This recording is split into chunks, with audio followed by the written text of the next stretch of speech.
तो रूस बनाम यूक्रेन की जंग में रूसी हथियारों का तो खौफ है ही, कई देशों की अर्थव्यवस्था के चरमराने का खतरा भी बना हुआ है।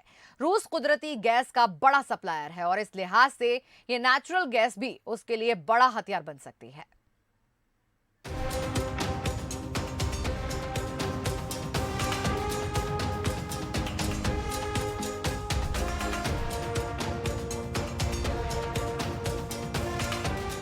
यूक्रेन और रूस के बीच जारी जंग रोज दर रोज भयानक होती जा रही है। यूक्रेन पर हमले के दिन से ही यूरोप में गैस के दाम बढ़ते जा रहे हैं। इस बीच जर्मनी के चांसलर ने रूस से जर्मनी के बीच तैयार हो रही नॉर्ड स्ट्रीम 2 गैस पाइपलाइन पर रोक लगा दी है। फिलहाल यूरोप के कई देश नेचुरल गैस रूस से ही लेते हैं, लेकिन जंग के जारी रहने के हालात में उन्हें कुछ और रास्ते तलाशने होंगे। दुनिया भर में कुदरती गैस की जो मांग है उसका 10% हिस्सा अकेले रूस पूरा करता है। वहीं यूरोपीय डिमांड के मामले में यह हिस्सा बढ़कर 40% हो जाता है। यूरोप के कई देशों में गैस की सप्लाई 2 पाइपलाइंस के जरिए होती है। पहली है यमल यूरोप पाइपलाइन, जो बेलारूस और पोलैंड से होकर गुजरती है। वहीं दूसरी पाइपलाइन है नॉर्ड स्ट्रीम 1, जो कि यूक्रेन से होते हुए जर्मनी तक जाती है। मौजूदा हालात में रूस यूरोप को बेची जाने वाली नेचुरल गैस पर रोक लगा सकता है और ऐसा हो भी सकता है कि युद्ध के दौरान यूक्रेन से गुजरने वाली पाइपलाइन ही बर्बाद हो जाए।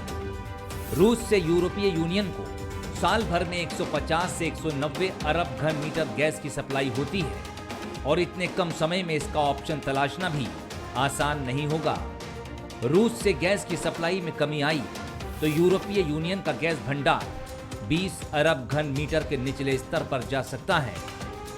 रूस से गैस की सप्लाई बंद होने पर कुछ देशों के पास दूसरे ऑप्शन भी हैं। जर्मनी, जो कि रूस से आने वाली गैस का सबसे बड़ा उपभोक्ता है, वो ब्रिटेन, डेनमार्क, नॉर्वे और नीदरलैंड से गैस की सप्लाई लेकर अपना काम चला सकता है। नॉर्वे, जो कि रूसी गैस का दूसरा सबसे बड़ा यूरोपीय ग्राहक है, उसके लिए रूसी सप्लाई बंद होने से मुश्किल खड़ी हो जाएगी।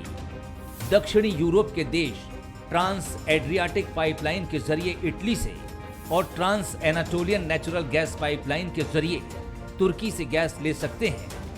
पड़ोसी देश इंटरकनेक्टर्स के जरिए गैस भी ट्रांसफर कर सकते हैं, लेकिन इसका खर्चा बहुत ज्यादा आएगा। कई वर्षों से यूक्रेन और रूस के बीच गैस सप्लाई की वजह से टकराव रहा है। इससे पहले भी 2006 में रूस के गेज़प्रोम ने एक दिन के लिए सप्लाई बंद कर दी थी। साल 2009 में तो पूरे यूरोप में गैस की सप्लाई रोकी गई थी, जबकि 2014 में क्रीमिया पर कब्जे के बाद रूस ने कीव को गैस की सप्लाई रोक दी थी।